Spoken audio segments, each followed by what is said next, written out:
Hello and welcome back to PYQpedia. हम लोग revision through previous year question series कर रहे थे 17th बीपीएससी प्रीलिम्स जो होने वाली है उसके लिए। और इसमें ये हमारा 12वां लेक्चर है। इससे पहले हम लोगों ने 11 लेक्चर किए हैं, तो जो लोग नए आए हैं पहले वो 11 को देख लें, क्योंकि जिस चीज़ को मैंने डिटेल में डिस्कस कर लिया है उसको आगे शायद ना करें, तो उसको आप देख लें। और इसमें हम लोग 64th बीपीएससी की लास्ट पार्ट कर रहे हैं। इसके बाद हम लोग 65th बीपीएससी के क्वेश्चन सॉल्व करेंगे, ठीक है। तो ये, और आप PYQ_pedia टेलीग्राम चैनल ज्वाइन कर सकते हैं, जहाँ पे आपको हर दिन क्वेश्चंस मिलते हैं जो प्रीवियस ईयर के होते हैं। अभी साइंस के क्वेश्चन चल रहे हैं, इससे पहले हिस्ट्री के चल रहे थे, तो वो भी आपको रिवीजन में हेल्प मिलेगा। और 7:30 पे आपको अभी बिहार स्पेशल करेंट अफेयर्स भी चल रही है। In future will work on the national current affairs पे भी हम लोग बात करेंगे, ठीक है। So let's start the session. पहला हमारा क्वेश्चन है, which of the following was not a reason for making the sipahi of the East India Company rebellious. कौन सा इसमें ऐसा है जो कारण नहीं था, जो 1857 की विद्रोह हुई थी उसमें, जो सिपाही विद्रोह के नाम से भी जाना जाता है, तो सिपाहियों को विद्रोही बनाने का कौन सा कारण नहीं था। तो सिपाहियों का जो विद्रोह का कारण था उसमें तो एक था कि जैसे उन लोगों को जो पैसे मिलते थे उसमें रोक की गई थी, है ना, तो स्टॉपेज ऑफ भत्ता ये कारण था। दूसरा कारण था कि ये बोलते थे कि आपको जो है सो बाहर जाना पड़ेगा, है ना, तो आदेश मिला था कि इनको बाहर जाके जहाज़ पे काम करना पड़ेगा। और लोगों के मन में था उस समय, सिपाहियों के मन में, कि बाहर जाने से मेरा धर्म चला जाएगा। और कहीं ना कहीं क्रिश्चियनिटी जो ईसाई धर्म को फैलाने का भी एक रीजन था, तो वो, और एक जो बहुत बड़ा रीजन था वो था ग्रीज्ड कार्टिज। तो एक कार्टिज थी, उसको जो है उसमें ऐसा था, ऐसी बात थी कि काऊ एंड पिग का मिक्सचर है ना, तो वो आपको, वो भी एक बहुत बड़ा रीजन बन गया। सो ये 2-3 रीजन हैं जो कि है। द इफिशियंसी ऑफ ऑफिसर, सिपाही विद्रोह इसलिए नहीं हुआ था बिकॉज अधिकारी की अक्षमता थी। तो this is not a correct answer, है ना। तो जो सिपाही को ईस्ट इंडिया में इसलिए नहीं था कि अधिकारियों की अक्षमता नहीं थी, बाकी सारी रीजन्स थी। तो होप आपको ये समझ में आया होगा। क्वेश्चन ये है कि मुगल बादशाह बहादुर शाह जफर के बारे में कहा जाता है कि उसके साम्राज्य की सीमा चांदनी चौक से पालम तक थी, दिल्ली से बिहार तक की थी, पेशावर से बिहार तक की थी, पेशावर से वाराणसी थी, ठीक है ना। तो बहादुर शाह जफर की जो 1837 से 1857 तक बहादुर शाह जफर रहे हैं, तो ये जो है सो मुगल एम्पायर को लीड किए हैं। तो ये आपको सिर्फ दिल्ली के आसपास थी, है ना। तो पालम के साथ सोच सकते हैं कि चांदनी चौक से पालम, ये आप आंसर इसमें दे सकते हैं, ठीक है ना। But this is not the, Delhi के आसपास ही थी, है ना। तो ये कोई ऐसी फिक्स नहीं है, but you can, best possible answer we can see the Chandni Chowk से पालम तक था, मतलब दिल्ली में ही सिमटी हुई थी, है ना, पालम के आसपास ही, ठीक है। अगला हमारा क्वेश्चन है कि इनमें से किस अंग्रेजी ईस्ट इंडिया कंपनी के कंट्रोल के खिलाफ बगावत नहीं की। इसमें से किसने? राजा ऑफ विजयनगरम, हैदराबाद के निजाम ने, पॉलीगार ऑफ तमिलनाडु के पॉलीगार ने, दीवान वेलुथाम्पी ऑफ ट्रेवेनकोर। बोल रहा है कि ईस्ट इंडिया कंपनी के खिलाफ, है ना, कौन ऐसे थे जो आपको आंदोलन नहीं किए, बगावत नहीं की। तो ये आपको आसान सा क्वेश्चन है, आपको देख के समझ में आएगा। ये है निजाम ऑफ हैदराबाद। ये आपको ब्रिटिश के जो सब्सिडियरी ही हुआ करते थे, है ना, और ये कभी भी उनके खिलाफ जो है सो रिवेल नहीं की। तो Nizam of Hyderabad is the answer. अगला हमारा क्वेश्चन है, द इंडिगो रिवॉल्यूशन जो हुई थी, रिवेलियन जो हुई थी, वो किस चीज़ के लिए हुई थी। तो इंडिगो रिवेलियन जो हुई थी वो 1859 से 62 के बीच में चली थी, है ना। और यूरोपियन प्लांटर्स क्या करते थे, जो पीजेंट्स थे वहाँ पे, उनको बोलते थे कि फूड क्रॉप्स नहीं कराइए, फूड क्रॉप्स नहीं लगाने के लिए आप क्या करिए, इंडिगो को आप प्लांट कीजिए, है ना, सो दैट कि यूरोपियन प्लांटर्स का प्रॉफिट ज़्यादा हो। और फार्मर्स जो होते थे वो फार्मर्स को इंडिगो नहीं करना था, बिकॉज उनको इंडिगो के बदले में पैसे कम मिलते थे फूड क्रॉप की अपेक्षा, ठीक है ना। और इसके बाद सॉइल की फर्टिलिटी भी घटा रही थी, फर्टिलिटी ऑफ द सॉइल भी डिक्रीज कर रही थी। तो ये सब कारण से फार्मर नहीं चाहते थे इसमें, उन लोगों में ये था कि ये गलत हो रही है, ठीक है। और मिडिल मैन वगैरह, ट्रेडर्स, ये सब के साथ में और सफ़र कर रहे थे। तो ये लोगों ने इन्होंने एक बंगाल में आंदोलन छेड़ा कि हम लोग इंडिगो नहीं उपजाएंगे, ठीक है। तो वहाँ पे बहुत सारे मिशनरीज वगैरह, प्रेस वगैरह भी इसको सपोर्ट कर रहे थे। इवन जो बंगाल के जो किसान थे उनके लिए आपको द हिंदू पैट्रियट करके न्यूज़पेपर थी बंगाल में, है ना। तो वहाँ पे क्या इशू थी ना वहाँ की फार्मर्स वगैरह की, वहाँ की तो पेजेंट्स की जो इशू थी वो लिखा था। ये अपने किसकी न्यूज़पेपर थी ये? हरीश चंद्र मुखर्जी की न्यूज़पेपर थी। उसमें उसका नाम था द हिंदू पैट्रियट, है ना, वो बंगाली जर्नलिस्ट थे, उन्होंने लिखा था। फिर आप देख सकते हो कि दीनबंधु मित्रा जो हैं, दीनबंधु मित्रा, वो भी नील दर्पण लिखे हैं, जो 1860 में सबसे पहले ये हुए थे। इसके बाद जब इतनी लड़ाई हुई तो 1860 में आपको नवंबर 1860 में इंडिगो कमीशन बनाई गई, है ना। और वहाँ पे ये बताया गया कि आपको जो किसान है उसको अगर फोर्सफुली आप कर रहे हो इंडिगो कल्टीवेशन करने के लिए तो डैट इज इलीगल। क्लियर? इतना समझ में आ गया? तो क्या आंसर होगा? The peasant not wanting to grow indigo but being forced to. ठीक है, the peasant wanting to grow indigo but being forced not to, ये तो होगा नहीं। The peasant not wanting to grow indigo but being forced to grow at a price that was unacceptable. तो this is the most, अगर आप ये भी the peasant not wanting to grow indigo but being forced to, नहीं चाहते थे Indigo को करना बट फोर्स कर रहे थे, तो एक ये भी आपको सही होगा लग रहा है। दूसरा क्या है? The peasant not wanting to grow indigo but being forced to grow at a price that was unacceptable, मतलब अगर ग्रो भी करेंगे तो प्राइस कम दे रहे थे, ये जो है तो डिसकंटेंट थी। ठीक है ना। अब a protest movement that carried on indigo coloured flag, ये सब बेकार की चीज़ें हैं। So answer should be C. तो ए और सी में अगर आप बात करेंगे तो बेस्ट सुटेबल आंसर ये है। बाकी आपको ईयर याद रखनी है। हरीश चंद्र मुखर्जी की आपकी जो उन्होंने द हिंदी पैट्रियट में लिखी है वो लिखेंगे। दीनबंधु मित्रा का नील दर्पण ये लिखेंगे। इंडिगो कमीशन 1860 में बना था, ये उन्होंने इलीगल करार दिया था। अगला है कि 1875 के जो डेक्कन राइट हुए थे उसके तत्कालिक कारण क्या थे? तो डेक्कन राइट जो हुई थी आपको पहले कब हुई थी वो याद रख लीजिए। डेक्कन पेजेंट अपराइजिंग जो हुई थी वो आपको 1875 में हुई थी। और वहाँ जो किसके लिए हुई थी? जो मारवाड़ी लैंड मनी लेंडर्स थे ना, जो कर्ज वर्ज देते थे ना, और मारवाड़ी और गुजराती वो लोग बहुत एक्सेस कर रहे थे, मतलब टैक्स बहुत ज़्यादा लेते, पैसे ज़्यादा ले लेते थे और पैसे ज़्यादा ले रहे थे। और सबसे एक चीज़ और इशू हो गई थी कि रैयतवारी सिस्टम जो थी उसमें आपको जो टैक्सेशन जो है तो बढ़ा के 50% कर दिया गया था। अब उपज होती नहीं, इसलिए कर्ज लेने पड़ते थे, और कर्ज लेने पे मारवाड़ी और गुजराती जो मनी लेंडर्स थे वो बहुत ज़्यादा इशू करते थे। ठीक है ना। तो 1874 में ये सारे जितने भी आपको किसान वगैरह हैं, रैयत सब हैं, वो सब एक जगह ऑर्गेनाइज हो जाते हैं और बोलते हैं कि हम मनी लेंडर्स को बायकॉट करते हैं। तो वो मनी लेंडर से पैसा वैसा लेना बंद कर दिया। ठीक है ना। इवन उनके शॉप पे जाना बंद कर दिया, है ना। उनके जो मनी लेंडर्स जो थे उनके जो खेतों में काम करना बंद कर दिया। ठीक है ना। इवन जो हजाम थे, जो धोबी थे, जो जूता पॉलिश करने वाले थे, they all refuse to serve them, कि मनी लेंडर्स का हम काम कुछ नहीं करेंगे। पूरी सोशली उनको बायकॉट कर दिया। ठीक है ना। ये पूरा पूना, अहमदाबाद, अहमदनगर, सोलपुर, 17 ये सब पे जो पूरी जो है सो पूरा एग्रीरियन राइट जो है सो फैल गया। ठीक है ना। Even they attack the house and shops of the money lenders also. बाद में जो गवर्नमेंट है उसको सक्सीड हुई, इसको रिप्रेस कर दी इस मूवमेंट को, एंड उन्होंने बनाई 1879 में आपको डेक्कन एग्रीकल्चरिस्ट रिलीफ एक्ट। ठीक है ना। ये क्लियर? तो समझ में आ गया। The shadow of a famine, high interest rate by charge by mahajan के द्वारा हाई इंटरेस्ट रेट चार्ज किए जाते थे। एक तो रैयत वारी सिस्टम के कारण 50% टैक्स ली जा रही थी, तो वो तो एक इशू थी। और उसके बाद जब कर्ज लेने जाते थे तो इंटरेस्ट रेट बहुत ज़्यादा थे, तो इसके कारण उन लोग दे डिड सोशल बाइकॉट, जितने भी मनी लेंडर्स थे उनको। ठीक है। तो ये आंसर याद रखें, बाकी एक्सप्लेनेशन दी हुई है। अगला हमारा क्वेश्चन है कि रजनीपाल दत्त ने कहा था कि they both fought and collaborated with imperialism, वे साम्राज्यवाद से लड़ते भी थे और सहयोग भी करते थे। कौन सी गठबंधन के बारे में, किस पॉलिटिकल ग्रुप के बारे में बोला था? क्या उन्होंने इंडियन नेशनल कांग्रेस के बारे में बोला है?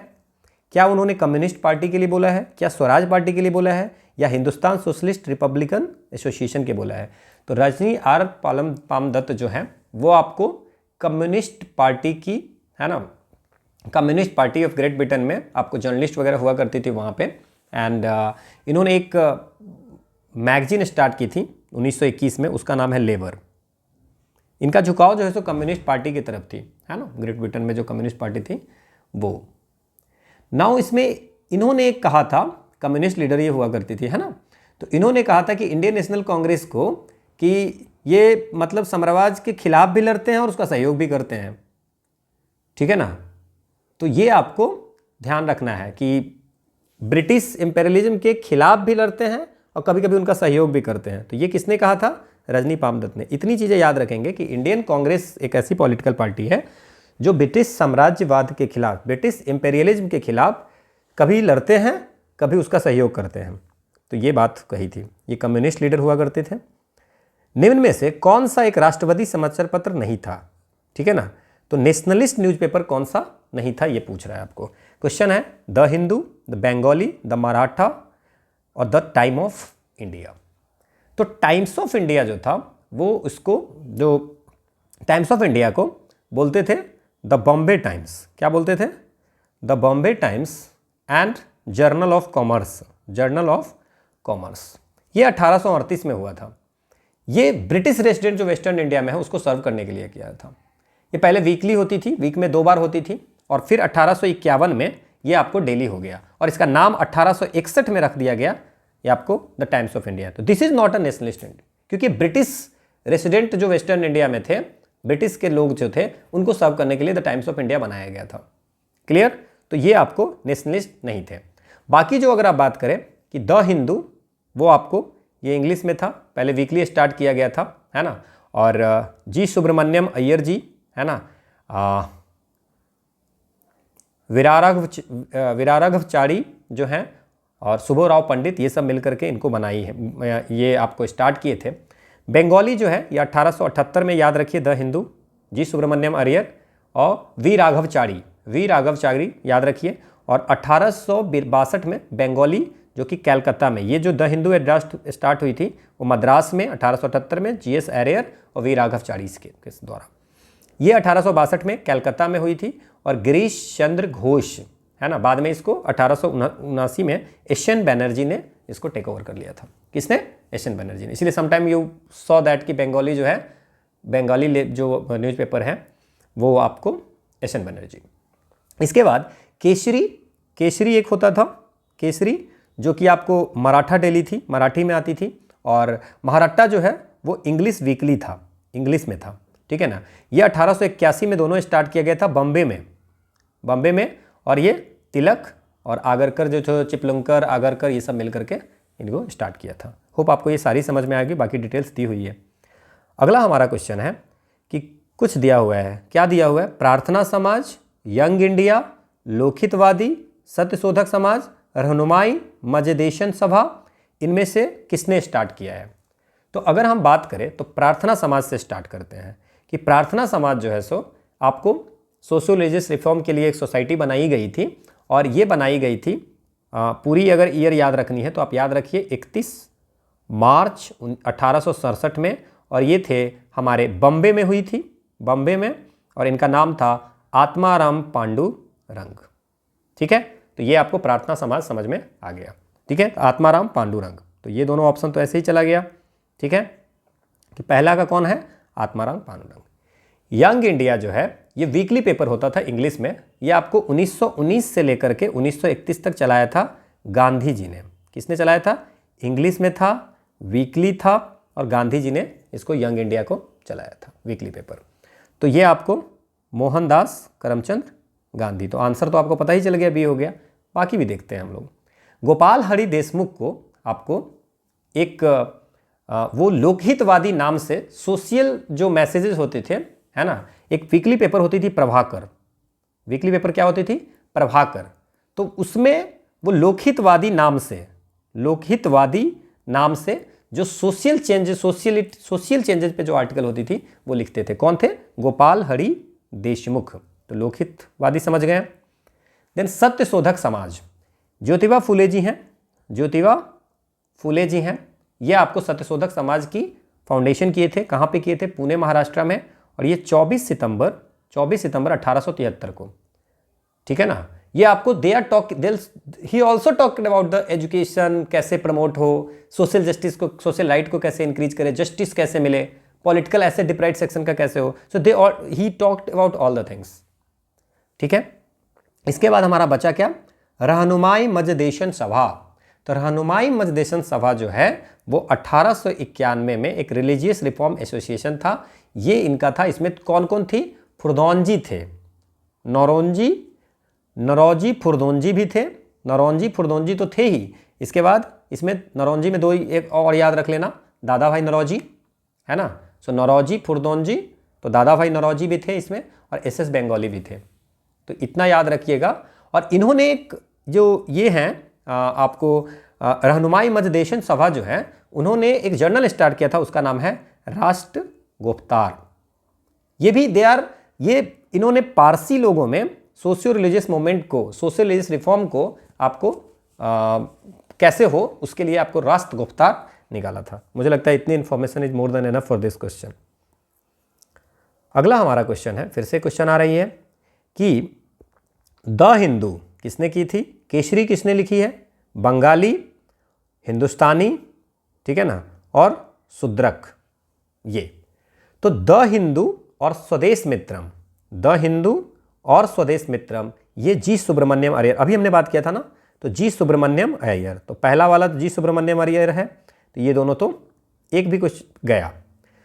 दूसरा है कि केसरी किसने लिखा है, ठीक है ना, केसरी किसने किया है, केसरी, केसरी मराठी में अभी हमने बात किया है कि केसरी इन मराठी और महाराष्ट्र इन इंग्लिश, ये आपको किसने किया है, तिलक ने। तो जी सुब्रमण्यम के बाद में बाल गंगाधर तिलक। चलिए, तीसरा है आपका बंगाली, अभी हमने थोड़ी देर पहले बात किया था कि बंगाली जो है वो आपको किसने लिखी है, बंगाली सुरेंद्रनाथ बैनर्जी। किसने लिखा है, सुरेंद्रनाथ बैनर्जी। मैंने उसमें आपको एक चीज़ बताई थी यहाँ पे कि सुरेंद्रनाथ पहले गिरीश चंद्र घोष हुआ करते थे, बाद में 1879 में एस.एन. बैनर्जी, तो हम लोग इसलिए एस.एन. बैनर्जी भी याद रखेंगे इसमें। So it's SN. Banerjee, third one Surendranath Banerjee. और देखिए यहाँ पे गंगा प्रसाद वर्मा आ गया। अगर यही आपके पास में ऑप्शन में गिरीश चंद्र घोष होता तो शायद ये आंसर हो जाता है ना। तो सुरेंद्रनाथ बैनर्जी, तो ये आपको डी आंसर हो गया क्योंकि बाकी सब गलत हो गया। अब हम बात करते हैं कि हिंदुस्तानी, हिंदुस्तान एंड एडवोकेट, दो चीज़ें थी जो आपको लिखा था, जो स्टार्ट किया था गंगा प्रसाद वर्मा जी ने। हिंदुस्तान एंड एडवोकेट वो जीपी वर्मा ने स्टार्ट किया था, और शुद्रक जो है वो गोपाल कृष्ण गोखले ने किया था। होप आपको समझ में आएगा। तो सारी पत्रिका आपको एक जगह पूछा था, और ये आपको एक दो भी आते रहते तो इसमें आप छांट सकते थे, और this is the explanation. Amrit Bazar Patrika, Shishir Kumar Ghosh and Motilal Nehru, Indian Mirror, N N. Sen, Voice of India, Dadabhai Naoroji, तो ये सारी पत्रिका एक जगह भी लिखी हुई है। अगला हमारा क्वेश्चन है कि बाल गंगाधर तिलक को लोकमान्य तिलक कब से बोला जाने लगा। ठीक है, बाल गंगाधर तिलक को कब से बोला जाने लगा। देखिए अब समझिए, इसमें इन्होंने 1897 में तिलक जी क्या किए थे, एक एपिडेमिक एक्ट होती थी, एपिडेमिक एक्ट होती थी 1907 आई थी। सो एपिडेमिक एक्ट के बाद में ये एपिडेमिक एक्ट आई थी, जो प्लेग थी ना, बुबोनिक प्लेग है ना, वो फैल गया था पुणे में। कहाँ पे पुणे फैली थी, पुणे में। तो इसके खिलाफ एपिडेमिक एक्ट आई थी, तो इसके खिलाफ लिखा था उन्होंने। इसके खिलाफ लिखने के कारण इन पे हो जाता है सेडिशन की चार्ज लग जाती है, सेडिशन की चार्ज लगती है। और ठीक है ना, और इसमें इनको टारगेट ये लगता है कि तिलक के ये भड़काने पे, है ना, ये रैंड करके कमिश्नर थे, उस रैंड कमिश्नर को टारगेट किया है। और इनकी राइटिंग से दो यूथ, कौन कौन, चापेकर ब्रदर, पता होगा आपको, चापके ब्रदर जो है सो दो यूथ, चापकर भाई दो बंधु थे, उन्होंने रैंड का मर्डर कर दिया था। क्यों आप लगा समझ में आ गया कि एपिडेमिक एक्ट 1897 के खिलाफ जो एपिडेमिक एक्ट आई थी 1897 में, बबोनिक प्लेग फैली हुई थी पुणे रीजन में, उसको रोकने के लिए, उसको टैकल करने के लिए एपिडेमिक एक्ट आई थी। तो इसमें बहुत सारी प्रोविजन ऐसी थी जो कि इंडियन के फेवर में नहीं थी, तो इसके खिलाफ तिलक जी ने आपको लिखा।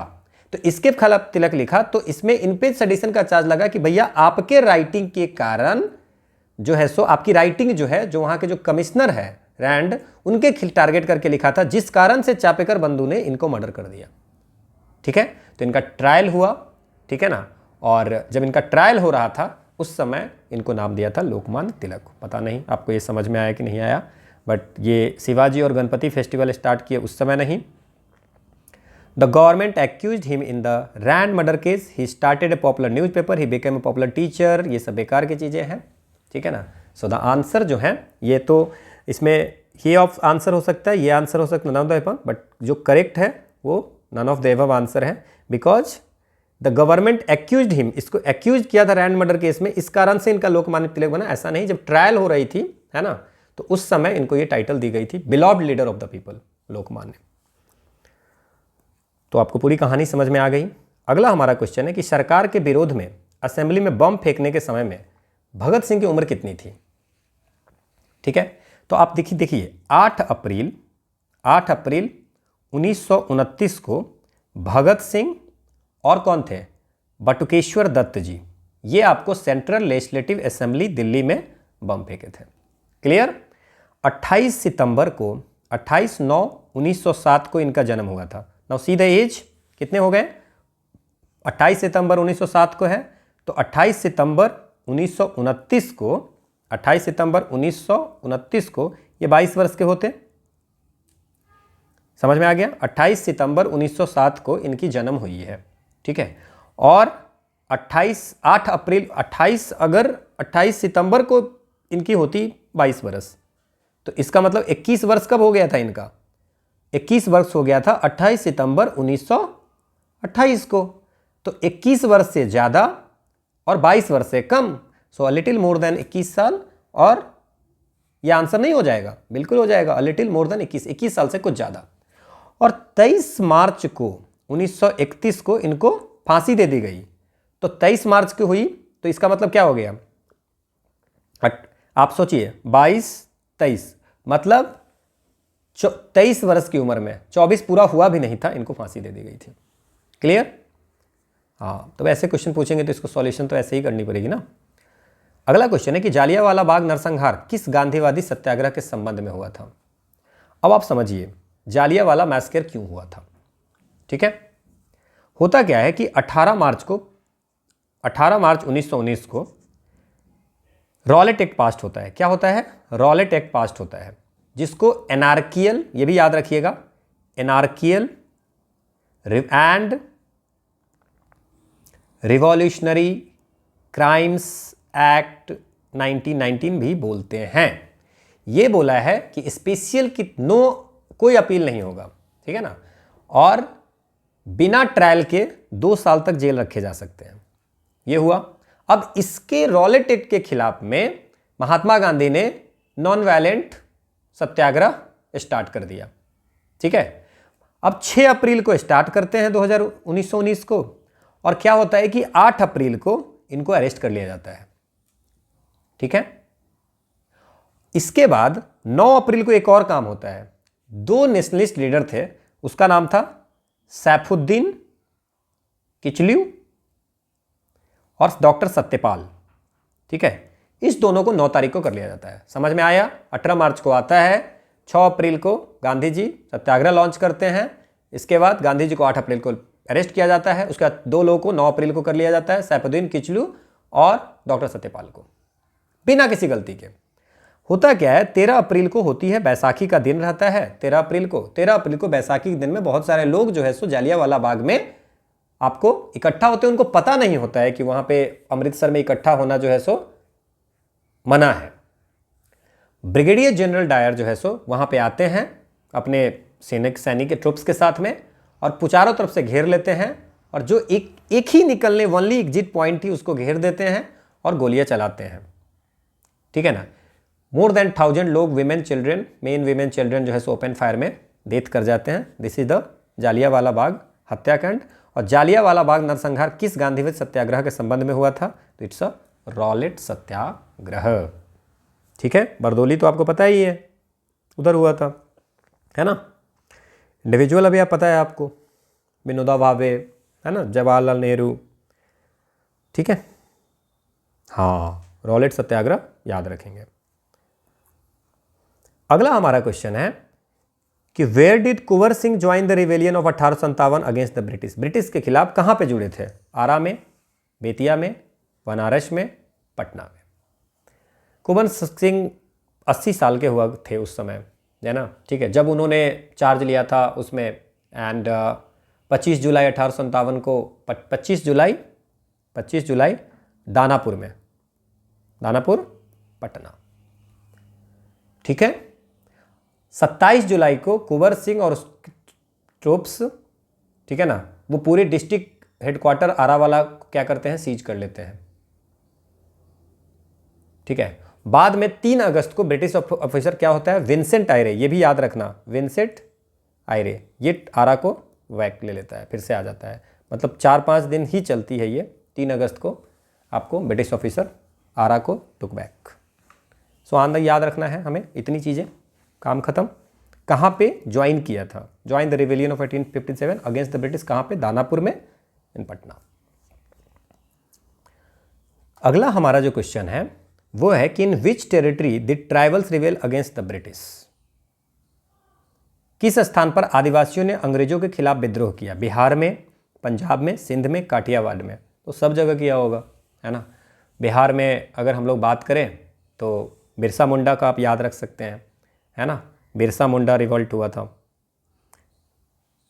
बिरसा मुंडा रिवोल्ट हुआ था, ये आपको छोटा नागपुर रीजन में, छोटा नागपुर रीजन में हुआ था 1890s में। ट्राइबल कहाँ पे हुआ है, तो more than one of the above तो होगा ही वो आंसर। बिरसा मुंडा को आपको उलगुलन भी बोलते हैं, इसका मतलब होता है रिवोल्ट, ठीक है ना। और धरती अब्बा भी इनको बोलते हैं, धरती अब्बा, ये सब एक्स्ट्रा इन्फॉर्मेशन दे रहते हैं, ठीक है ना। फादर ऑफ द वर्ल्ड इसको बोलते हैं। ये जो आपको ब्रिटिश की जो लैंड पॉलिसी थी ना, कि जो खुनकत्ती सिस्टम या चौन टेन्योर्स वगैरह को ख़त्म करने की बात थी, खुनकत्ती सिस्टम इससे भी रिलेटेड है। और जो क्रिश्चियन वाले मिशनरीज थे, they are criticising the traditional culture of the tribals. अब क्या हुआ कि मुंडाज की जो प्रॉपर्टीज थी वो वहाँ के जो आउटसाइडर और मनी लेंडर्स ने उसको ले लिया और उन लोगों को वेजलेस लेबर बना दिया। और इन सब के चीज़ों के बाद आपको आता है छोटा नागपुर टेनेंसी एक्ट 1908। ठीक है, बस ये सब याद रखेंगे। और इनके नाम पे 15 नवंबर को अभी हाल में जनजातीय गौरव दिवस मनाया गया है, जनजातीय गौरव दिवस। इसमें आपको 150 रुपये के सिल्वर कॉइन हुए हैं और स्टाम्प जो है सो 150वीं जयंती के बाद 150 जो जयंती है ना, बिरसा मुंडा की बर्थ एनिवर्सरी 150वीं पे याद रखेंगे। 150 रुपये के सिल्वर कॉइन हुए हैं और एक स्टाम्प भी 5 रुपये वाली इसमें आई है।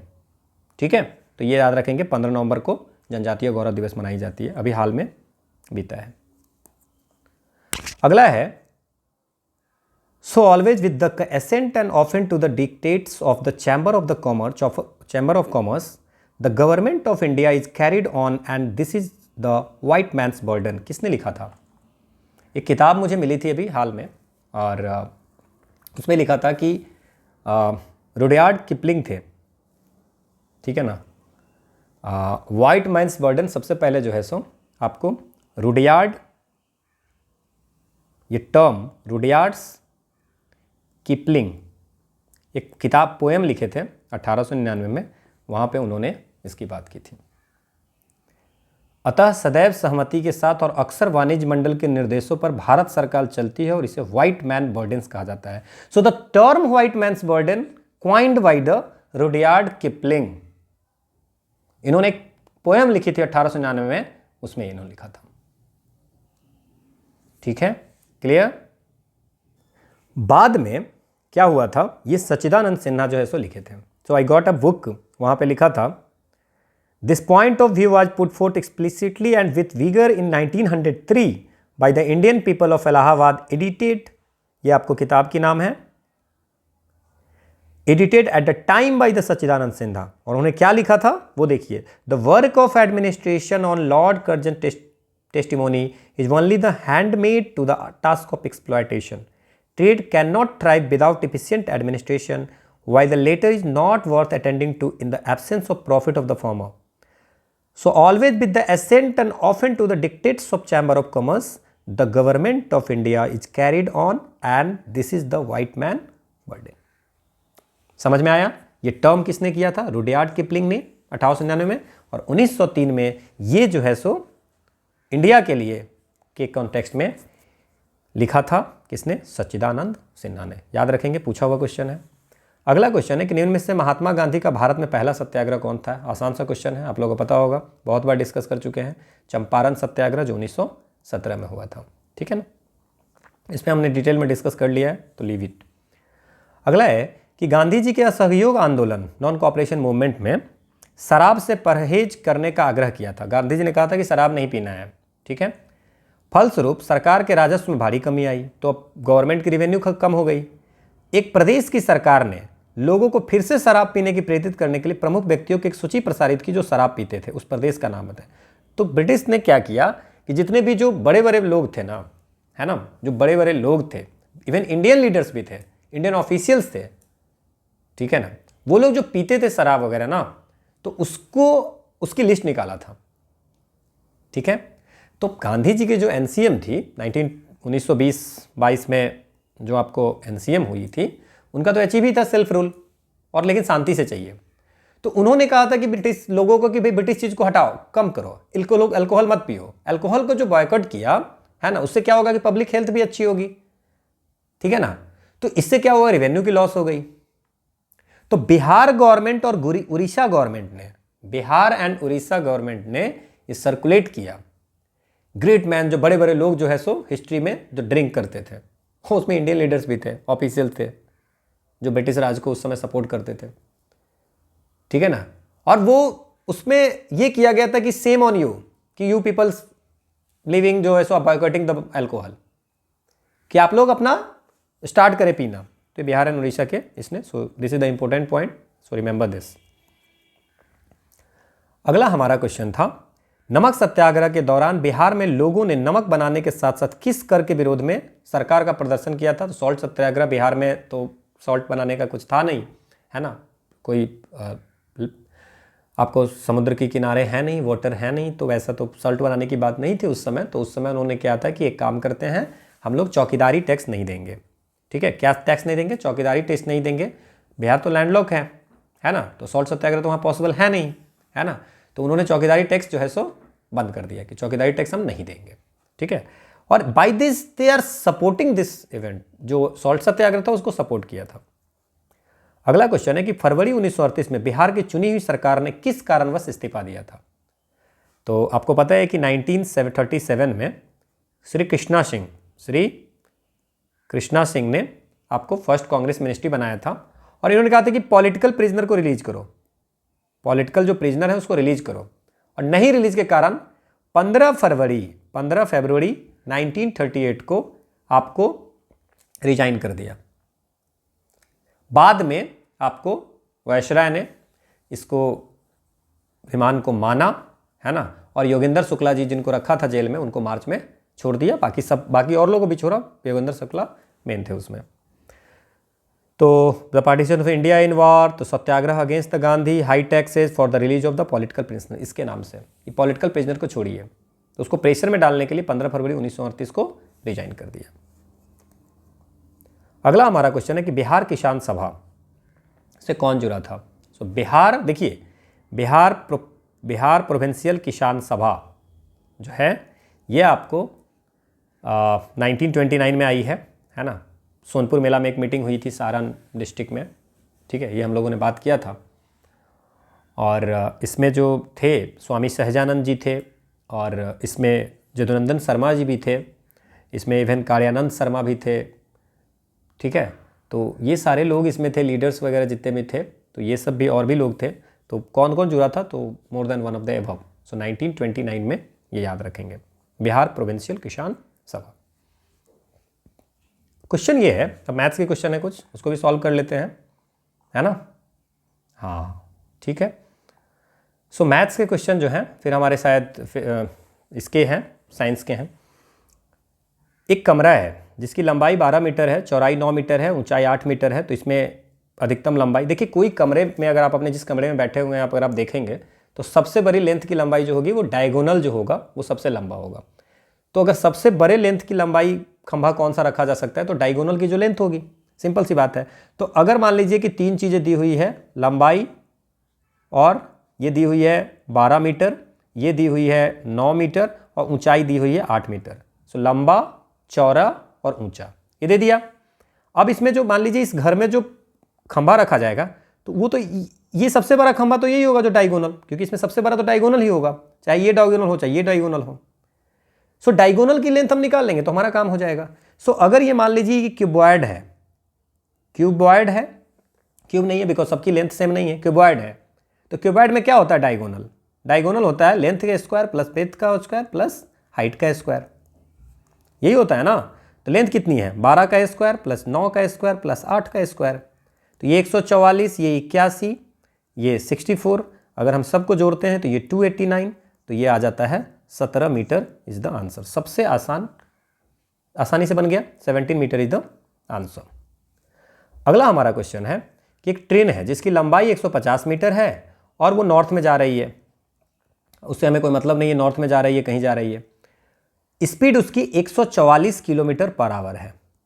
ध्यान रखना ये किलोमीटर पर आवर है और हमको दिया है कि ट्रेन की लंबाई जो है, ट्रेन की लेंथ जो है वो 150 मीटर है और बोल रहा है कि इसको क्रॉस करना है ब्रिज को, और ब्रिज की जो लंबाई है, अच्छा length of bridge, length of train, ठीक है। सो लेंथ ऑफ ब्रिज जो है वो 250 है, तो टोटल जो क्रॉस करनी पड़ेगी, मान लीजिए ब्रिज है, ठीक है, और ये ब्रिज है, और अगर मान लीजिए ये ट्रेन है 150 की, तो इसको कितना क्रॉस करना पड़ेगा, ये 250 और फिर ट्रेन यहां आएगा तब समझेंगे क्रॉस किया, तो टोटल हमें लंबाई कितनी हो जाएगी 250 और 150, तो टोटल जो है सो 400 मीटर हमें कवर करनी पड़ेगी। तो हमें पता है कि चाल बराबर दूरी बट्टे समय, चाल बराबर दूरी बट्टे समय, हमसे पूछा जा रहा है समय, तो समय हो जाएगा दूरी बट्टे चाल, डिस्टेंस बट्टे स्पीड।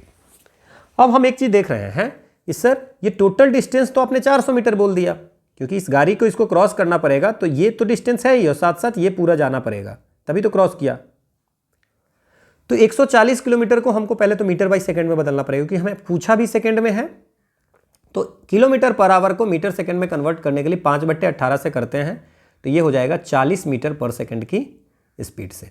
अब हमारे पास में दूरी हो गई 400 मीटर, स्पीड हो गई 40 मीटर पर सेकंड, तो ये आंसर हो जाएगा 10 सेकंड में उसको पास कर जाएगा अगर इस स्पीड से चला तो। ठीक है, आसान सा क्वेश्चन था। अगला है कि 1 और 50 के बीच में कितनी अभाज्य संख्या है। सो 1 से 50 के बीच में कितनी अभाज्य, अच्छा प्राइम नंबर क्या होता है, सबसे स्मॉलेस्ट प्राइम नंबर जो इवन प्राइम नंबर होता है, और वनली प्राइम नंबर जो है वो कितना है 2 है, समझ में आया। तो जो अपने आप से और अलग से ना कटे, समझ में आया, जो अपने आप से या एक के अलावा किसी से ना कटे उसको बोलते हैं प्राइम नंबर, मतलब उसका डिवाइजर नहीं हो सकता है। तो जैसे हो गया 2, और इवन में तो एक ही है 2, 3, 5, 7, ये तो लिख दे सकते हैं आप, 13, 17, आप रट्टा भी मार सकते हैं, 19, 23, देख लीजिए इसमें एक भी ऐसा नहीं जिसमें कि कोई भी नंबर से कट रहा है, 31, 37, 41, 43, 47, 1 2 3 4 5 6 7 8 9 10 11 12 13 14 15, सो आंसर इज 15। अगर 100 तक की बात करें तो उसमें 25 प्राइम नंबर है 1 to 100 में, ठीक है, तो ये रट्टा मार सकते हैं आप। अगला हमारा क्वेश्चन है कि x की वैल्यू दी हुई है और एक इक्वेशन दी हुआ है, इसमें बोल रहा है कि आप इस इक्वेशन की वैल्यू क्या होगी। सो 9 इंटू एक्स स्क्वायर मतलब -2/3 का स्क्वायर, 9 इंटू -3 इंटू -2/3 -11, तो 9 इंटू ये माइनस है तो स्क्वायर हो जाएगा तो प्लस हो जाएगा, 4/9 इसको लिखें, और ये माइनस माइनस प्लस हो जाएगा, प्लस 6/3 लिख दें, -11, 9 से 9 कट गया, ये 2 टाइम में कट गया, तो 4 और 2 6 -11, तो ये हो जाएगा -5 is the answer. Value put करना है बस। अगला क्वेश्चन है कि एक परीक्षा में प्रत्येक उम्मीदवार हिंदी अथवा इतिहास या तो दोनों, या तो हिंदी लेता है या तो इतिहास लेता है या दोनों लेता है। तो कह रहा है कि हिंदी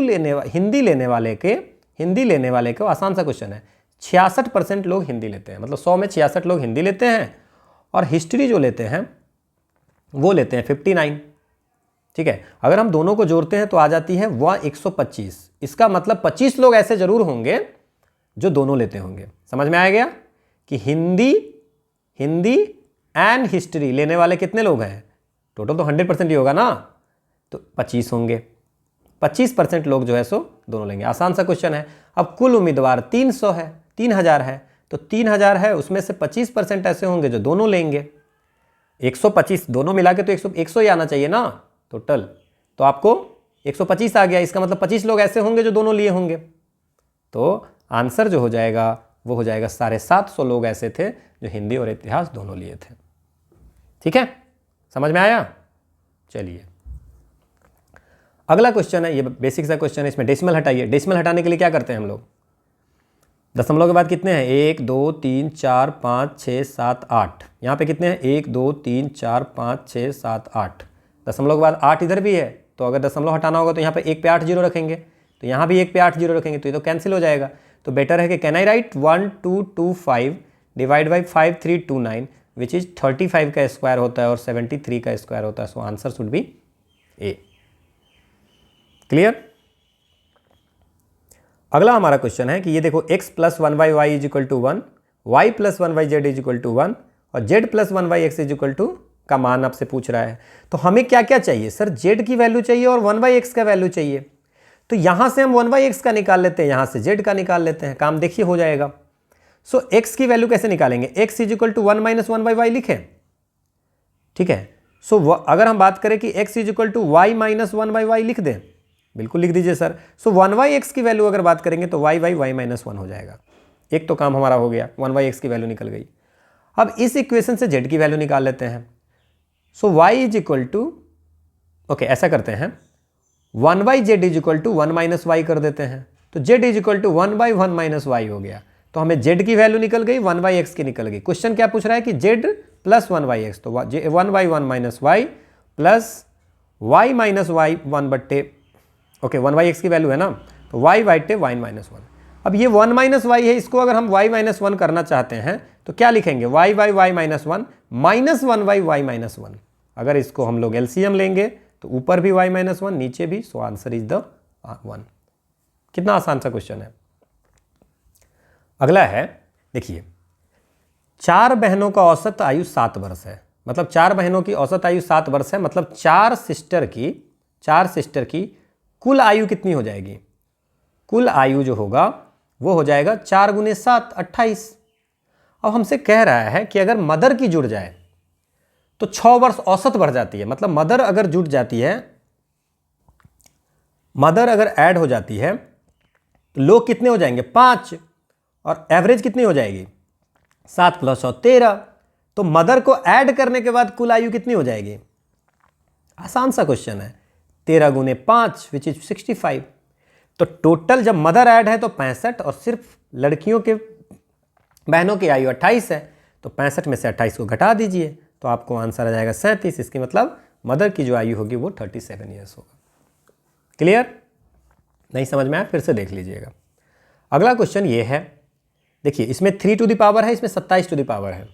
तो 27 को हम क्या लिख सकते हैं? 3 टू द पावर 3, 3 तिया 9 तिया 27, है ना। चलिए इस क्वेश्चन को बनाते हैं। 3 to the power x plus 8 और ये 3 to the power 3 to x plus 1। कोई दिक्कत है आपको? 27 को हम 3 टू द पावर 3 लिखे हैं। Now 3 to the power x plus 8 is equal to 3 to the power 6x plus 3। कोई दिक्कत? अब दोनों में 3 टू द पावर है, तो can I calculate like that? So it's 5x is equal to 5 which is x is equal to 1 is the answer. इससे आसान क्या क्वेश्चन हो सकता है? अगला क्वेश्चन ये पूछा है, अब देखिए n की वैल्यू 1 टू 10 की बात किया है कि n की वैल्यू 1 टू 10, ठीक है ना। तो n की वैल्यू 1 रखिए, तो when we put the value of n equal to 1 तो क्या आता है? सर s की वैल्यू आएगी 2 इंटू 1 प्लस हाफ, तो इसका मतलब 2.5 आ गया। मैंने बोला बिल्कुल। n इक्वल टू 2 रखेंगे तो क्या आएगा? सर 2 इंटू 2 प्लस हाफ आएगा, तो सर इसका वैल्यू 4 और आधा 4.5 आएगा। तो अगर इसी तरह के n इक्वल टू अगर हम 10 रखते हैं तो और सबको जोड़ना है, तो 2 इंटू 10 प्लस हाफ मतलब सर 20.5 आएगा। इसका मतलब आपसे पूछ रहा है समेशन किसका? 2.5 प्लस 4.5 प्लस 6.5 2 से लेकर के 20.5 तक। सर हम तो जानते हैं जब फर्स्ट टर्म और लास्ट टर्म पता हो, तो सम जो होता है वो होता है n/2, total term by 2 into first term plus last term. So total term है 10 टर्म है और बट्टे 2, और पहला टर्म है 2.5, लास्ट टर्म है 20.5, तो ये हो जाएगा 5 गुने 23 विच इज 115 आंसर हो गया। है ना आसान सा क्वेश्चन? ठीक है, चलिए अब हम लोग साइंस का क्वेश्चन देख लेते हैं। साइंस का क्वेश्चन है कि विच of the following has pH value 7। PH value 7 किसका होगा? प्योर वाटर का, न्यूट्रल सॉल्यूशन का, बेसिक का और एसिडिक का, किसकी होगी? देखिए, अगर हम लोग जैसे 0 से लेकर के 7 और फिर यहाँ से 14 की अगर हम बात करें, तो इधर जितना जाएंगे उतनी एसिडिक होगी और इधर जितना जाएंगे उधर अल्कलाइन या बेसिक होगी। तो अगर 7 की बात करें तो 7 तो न्यूट्रल हो गया, तो 7 में क्या हो गया? न्यूट्रल। और वाटर को भी हम लोग न्यूट्रल ही मानते हैं। सो प्योर वाटर का 7 हो गया और न्यूट्रल सॉल्यूशन का हो गया। सो आंसर इज ई। ठीक है, ये पूरी आपको लिस्ट दी हुई है किसका क्या होगा, है ना। अगला क्वेश्चन है, which of the following elements does not contain neutrons? कौन सी है जिसमें न्यूट्रॉन नहीं होती है? ऑक्सीजन है, तो ऑक्सीजन में क्या होगा? 8 16। तो ऑक्सीजन में 8 कितने हो गए? प्रोटॉन। ठीक है, 8 हो गए इलेक्ट्रॉन और 8 हो गए न्यूट्रॉन। तो अगर आप ऑक्सीजन की बात करेंगे तो 8 न्यूट्रॉन, 8 प्रोटॉन, 8 इलेक्ट्रॉन, तो गया, खत्म। तो ऑक्सीजन तो होगा नहीं, क्योंकि पूछा है कि न्यूट्रॉन नहीं रखना है। अब न्यूट्रॉन, नंबर ऑफ न्यूट्रॉन्स निकालते कैसे? पहले तो ये बताइए। नंबर ऑफ न्यूट्रॉन्स हम निकालते हैं कि मास नंबर जिसको ए से डिनोट करते हैं, माइनस एटॉमिक नंबर जिसको जेड से डिनोट करते हैं। तो ऑक्सीजन में 8 क्या है? एटॉमिक नंबर है, और 16 क्या है? मास नंबर है। तो 8 माइनस 16 न्यूट्रॉन कितना हो जाएगा? 9 हो जाएगा। समझ में आया? अच्छा, कॉपर की बात करते हैं। कॉपर बोला है, कॉपर की कितनी होती है? 29 एटॉमिक नंबर, तो उतने ही हो गए प्रोटॉन और उतने ही हो गए इलेक्ट्रॉन। ठीक है, इसमें न्यूट्रॉन जो होंगे 35। न्यूट्रॉन कितने होंगे? 35। ठीक है, क्लियर, समझ में आया? उसी तरह अगर नाइट्रोजन की बात करें तो नाइट्रोजन में भी याद रखना है 7 न्यूट्रॉन होते हैं, 7 प्रोटॉन होते हैं और 7 इलेक्ट्रॉन होते हैं। 7 7 7 8 8 8 29 29 35, बिकॉज इसकी मास नंबर जो होती है वो आपको 29 प्लस 35 कितना हो गया? देख लो, 64 होती है। समझ में आया? बट अगर हाइड्रोजन की बात करें तो 1H1 होती है, इसके न्यूट्रॉन जो है सो 0 होते हैं। मैंने इतना समझा दिया है, बट आपको ये समझ के रखना है कि what is the number of neutrons, and hydrogen में कोई न्यूट्रॉन्स नहीं होती है, एक प्रोटॉन और एक इलेक्ट्रॉन होती है। क्योंकि 1H1 होते हैं, इसमें सब्सट्रैक्ट भी करेंगे तो 0 आ जाएगी। अगला है कि एंगस्ट्रम किसकी इकाई है? आसान सा क्वेश्चन है। एक angstrom is equal to 10 to the power -10 metre होती है। जनरली ये आपको लेंथ होती है, तो ये वेवलेंथ की है। ठीक है, आसान सा है। वेलोसिटी होगी नहीं, फ्रीक्वेंसी एनर्जी होगी नहीं। अगला हमारा क्वेश्चन है कि फ्रीक्वेंसी को मेजर किस में किया जाता है? तो फ्रीक्वेंसी को मेजर जो है सो, जो फ्रीक्वेंसी होती है 1/t होती है ना, टाइम पीरियड, है ना। जैसे मान लीजिए कि अगर ये ग्राफ है तो यहाँ से यहाँ जाने में, सो दिस इज द एक टाइम पीरियड। ठीक है, तो ये 1/t, और इसको हम, सो f is denoted by the frequency, t is the period, so it is denoted in the hertz. तो आंसर क्या हो जाएगा? Frequency measured in hertz. अगला है कि डीएनए की खोज किसने की? सो डीएनए जो पहले आइडेंटिफाई किया गया था वो स्विस केमिस्ट थे, उनका नाम था जॉनन फेडरिक। क्या नाम था? फेडरिक एंड जॉनन फेडरिक और मिशचर करके थे। ये आपको 1869 के लेट 1869 में इन्होंने किया था। तो पहले ही इन्होंने किया था। ठीक है, और जेम्स वॉटसन, तो इसमें नॉन ऑफ द एबव होगा। जेम्स वॉटसन और फ्रांसिस क्रिक जो हैं, ये आपको डबल हेलिक्स स्ट्रक्चर ऑफ, ये सब याद रखेंगे आप, डबल हेलिक्स स्ट्रक्चर जो है डीएनए का, उसकी खोज की थी। ठीक है, इसके बाद ग्रेगर मैंडल जो हैं, वो आपको पी प्लांट पे जो इन्होंने लॉ ऑफ इनहेरिटेंस के लिए फेमस है। ठीक है, हरगोविंद खुराना को भी नोबेल प्राइज मेडिसिन में मिला था 1968 में मिले थे। ये first synthetic gene DNA ligase and polymerase enzyme मिला करके बनाए थे। तो ये भी डीएनए से रिलेटेड हैं। और जोहानसन जो है, ये आपको इन्होंने जीन का कॉन्सेप्ट जो दिया है वर्ल्ड में, वो दिया है जोहानसन ने। ठीक है, तो बस इतनी चीज़ें हैं जो याद रख सकेंगे आप। तो इसमें नॉन ऑफ द एबव होगा, क्योंकि फ्रेडरिक मेसेचर जो हैं, इन्होंने स्विस केमिस्ट थे, उन्होंने पहली बार डीएनए को ये किया है। ठीक है, अगला क्वेश्चन है कि ट्राइग्लिसराइड क्या होता है। अब समझो ट्राइग्लिसराइड बढ़ रहा है, आप लोग पढ़ते होंगे ना triglyceride, so this is also glyceride. तो glyceride is made from the single molecule of glycerol, ठीक है ना। और ये आपको वेजिटेबल ऑयल, एनिमल फ्लैट में रहती है ना। सो ये जो है सो जनरली इसको हम फैट बोलते हैं। ट्राइग्लिसराइड जो फैट होता है। द ग्लिसरॉल में जब स्ट्रीफाइड होता है, स्ट्रीफिकेशन पढ़े हो ना आप, स्ट्रीफाइड विथ देखो ट्राई क्यों नाम है इसका, ट्राइग्लिसरॉल, मतलब जब when glycerol is esterified, esterification है ना, esterified with 3 fatty acid, 3 fatty acid. और फैटी एसिड कहाँ से मिलते हैं, oil and animal, vegetable oil और एनिमल फ्लैट्स में। इसीलिए तेल खाने से जो ट्राइग्लिसराइड वगैरह बढ़ जाते हैं, बोलते हैं ना, है ना। तो glycerol esterified with 3 fatty acid made triglyceride. तो ट्राइग्लिसराइड क्या है, फैट है। अगला क्वेश्चन है कि इलेक्ट्रोएन्सेफेलोग्राम, देखो 2 चीजें पढ़े होंगे आपने, ईसीजी या ईकेजी भी पढ़ा होगा कभी, और एक ईईजी पढ़े हो। तो ईसीजी होते हैं इलेक्ट्रोकार्डियोग्राम, तो कार्डियो जैसे ही आएगा, ईकेजी भी उसको बोलते हैं ईसीजी को। सो कार्डियोग्राम जब भी होगा तो हार्ट को जांच करता है, हार्ट के सिग्नल को। और जब इलेक्ट्रोएन्सेफेलोग्राम होगा तो ये आपको ब्रेन की इलेक्ट्रिकल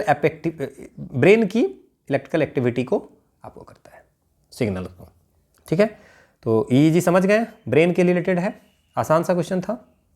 अगला है शरीर के तापक्रम को कौन नियंत्रित करता है, ठीक है ना। अच्छा देखिए, तो हमारे जो शरीर की जो इंटरनल बॉडी टेम्परेचर है उसको रेगुलेट कौन करता है, वो हमारा ब्रेन करता है। और ब्रेन में होता है हाइपोथैलेमस। ये आपको देखता रहता है कि नॉर्मल टेम्परेचर से बढ़ा है कि घटा है। अगर हमारा टेम्परेचर टू लो होता है, तो हमारा टेम्परेचर अगर लो होता था, हाइपोथैलेमस आपको ये इंश्योर करता है कि बॉडी ज़्यादा टेम्परेचर जनरेट करे, ज़्यादा रहता है तो उसको कम करने रहते हैं। सो दिस इज द हाइपोथैलेमस। बाकी ब्रेन की और पार्ट आप देख सकते हो जो आपके ऑप्शंस में है ना, कि ये होते, यहाँ होते हैं थैलमस, यहाँ होते हैं हाइपोथैलेमस, यहाँ पे सेरेब्रम होते हैं, सेरेबेलम होते हैं यहाँ पे, दिस इज द मेडुला। तो ये सब है। बाकी इसकी जो और भी क्वेश्चंस आएंगे तो will see the all the functions of this. अब क्वेश्चन ये पूछा है, ये हमेशा पूछता है कि wavelength of red light is less than violet, red less than violet, red light more than violet, red more than violet. ठीक है, they are talking about the wavelength. तीसरा है wavelength of violet light is more than great light, violet का more than green light. ठीक है, और violet light is more than yellow light, violet light is more than yellow light. ये पूछ रहा है। यहाँ पे तो 5 ऑप्शन है, इसलिए हम लोग को सारे ऑप्शन देखने हैं। वैसे भी आप लोगों को रिवीजन के समय सारे ऑप्शन देखने चाहिए। ठीक है, तो अब इसमें से कौन सा सही है, violet is greater than green, violet light is more than yellow light, wavelength. तो अगर हम वेवलेंथ की बात करते हैं, वेवलेंथ अगर बात करते हैं तो इसमें क्या है, हमने ये पढ़ा होगा, हमने पढ़ा है कि वायलेट वाली जो होती है, जैसे कि सबसे ज़्यादा वायलेट की होती है वेवलेंथ। ठीक है, नैनोमीटर में है ना। तो वायलेट की जो होती है, वायलेट विवग्योर हम लोग करते हैं ना, विवग्योर। ठीक है, तो रेड की जो वेवलेंथ है, रेड की जो वेवलेंथ है, वो रेड की वेवलेंथ जो है सो वायलेट से ज़्यादा होगा। अच्छा, सबसे ज़्यादा अब विवग्योर है ना, तो अब इसमें अगर आप समझ लेंगे तो वेवलेंथ के जस्ट अपोजिट फ्रीक्वेंसी होती है। तो वायलेट की जो रेंज होती है वो 400 से 420 नैनोमीटर होती है, और रेड की जो होती है वो 620 से 780 नैनोमीटर होती है। तो रेड लाइट की वेवलेंथ जो होती है वो वायलेट से ज़्यादा होती है। समझ गए, violet, indigo, blue, green, yellow, orange और रेड। समझ में आ गया, it's a visual spectrum. Clear. और वेवलेंथ क्या होता है पता है आपको, वेवलेंथ होता है यहाँ से यहाँ के बीच की दूरी, इसको वेवलेंथ बोलते हैं। और ये जो दूरी होती है इसको बोलते हैं एम्पलीट्यूड। ठीक है, समझ गए। और अब इसी में अगर मान लीजिए कि फ्रीक्वेंसी रहता, जस्ट अपोजिट हो जाता, वेवलेंथ के just inversely proportional to the frequency. विवग्योर याद रखें आप। अगला है कि 40 डिग्री सेल्सियस को फ़ारेनहाइट स्केल में बदलना है। जब भी फ़ारेनहाइट में बदलना होता है तो हम लोग याद रखे हुए हैं कि जो सेल्सियस में होता है इंटू 9/5 + 32, तो 40 इंटू 9/5 + 32, so 5 8 9 8 जा 72 + 32, so it's a 104 degree Fahrenheit.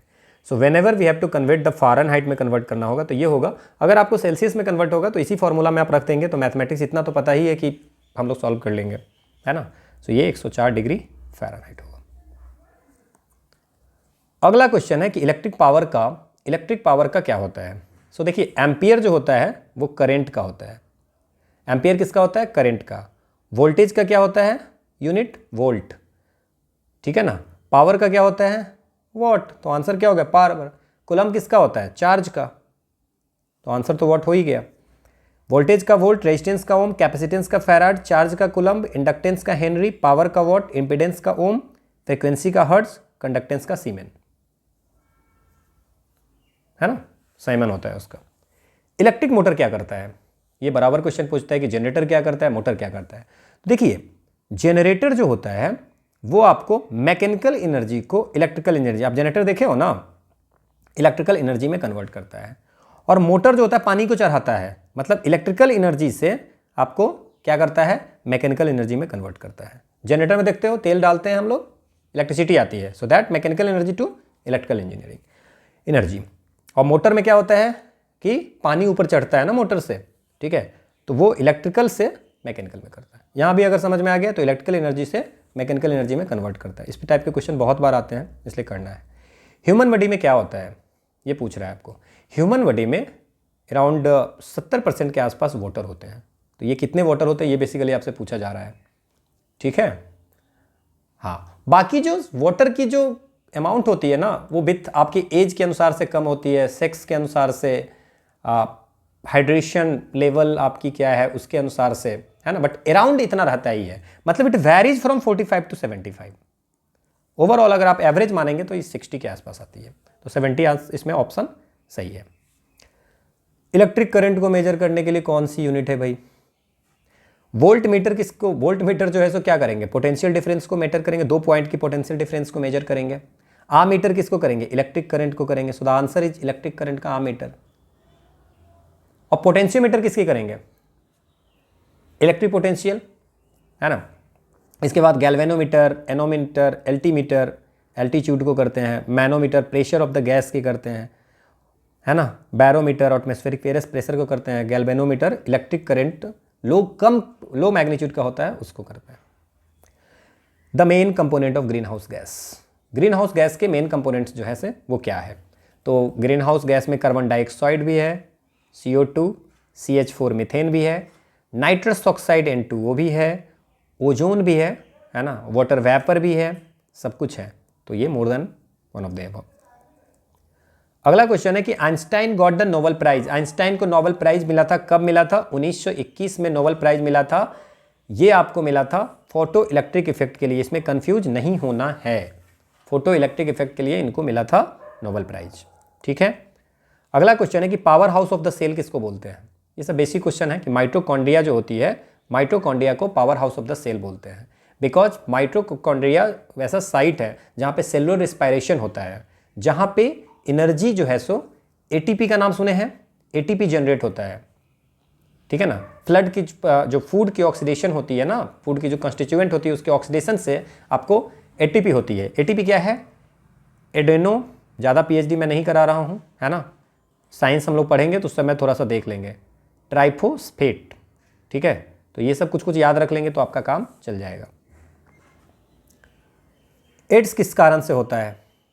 Ads नाम से है, ये HIV है, human immunodeficiency virus, that's means it's is virus से होता है, ठीक है। सो ह्यूमन इम्यूनोडिफिशियंसी वायरस मतलब ह्यूमन की इम्यूनिटी को कम कर देने वाला वायरस विच इज एड्स।